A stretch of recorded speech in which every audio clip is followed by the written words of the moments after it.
Hello, my name is James Salmons, and this is my introductory video for Anth242. First, I'll tell you a little bit about me. I'm married. I have been for 17 years. I met my husband in Fairbanks. We're both gamers and sci-fi nerds, so we watch Star Trek and Star Wars together, play video games. We're also dog people. We currently have 5 dogs, all of whom are rescue dogs, Chihuahua mixes. Hopefully you won't hear one of them barking or running around too much during the video. I got my bachelor's degree in geology many years ago. I was actually a graduate student at UAF for vertebrate paleontology. I used to dig up dinosaurs on the North Slope along the Colville River. It was cold and rainy and muddy, and it was amazing, and I loved it. I was also interested in paleoanthropology, early hominids like Australopithecines, that sort. And while working at UAF and in my graduate program, I changed my focus to education, sort of by accident. I got into substitute teaching for extra money, and I really fell in love with education, and I had teachers encourage me to follow that path. And I have now been a teacher for 13 years. I work in Las Vegas, Nevada. I've worked at inner-city Title I schools. We have high ELL population, English language learners, if you're not familiar with the lingo. A very high, more than 90% free and reduced lunch enrollment. The school that I currently work at is more than 2/3 Latino, and it's been an amazing experience to work along so many students, the vast majority of my students, who see the world very differently than I do. They experience it through different music and art and culture and language than I do, and it's been a fantastic experience. Why I took this class, I'm certainly interested in learning more about Native communities and cultures. I actually wish I had taken time to do that more when I lived in Fairbanks. And since we're interested in moving back to Fairbanks right now, this would be something that would make me very culturally responsive to my students, to know more about their cultures and the interactions between their cultures and mine, for good and the bad, which I know there's quite a lot of the latter. It was recommended to me by a friend who works at UAF. I do need a few more credits to round out transferring my certification back to Alaska. And this course was highly recommended by a friend of mine who took it several years ago, who said, you need to take this anthropology class. It will change your view on Native cultures and majority culture and any students that you may have. So then, is there a role for anthropology? As a scientist, I certainly value knowledge and documentation. My geologic history, my paleontologic history is one where I go out and I seek information and I gather samples and specimens.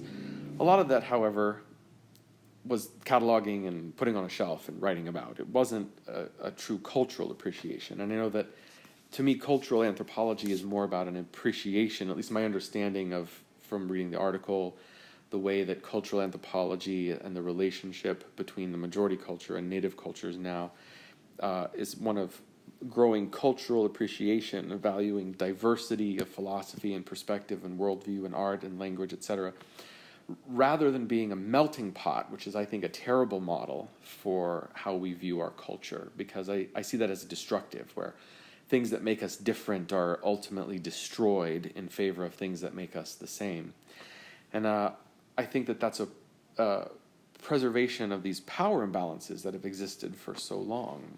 This idea that anthropologists were beginning to wear out their welcome because they were coming in and taking artifacts, taking perhaps remains and sacred objects, and taking them away and putting them on a shelf somewhere, while at the same time entire cultures were being eradicated through boarding schools and prohibition of languages. And it was a very destructive process, and I would like to think that we are developing this into a much more inclusive process.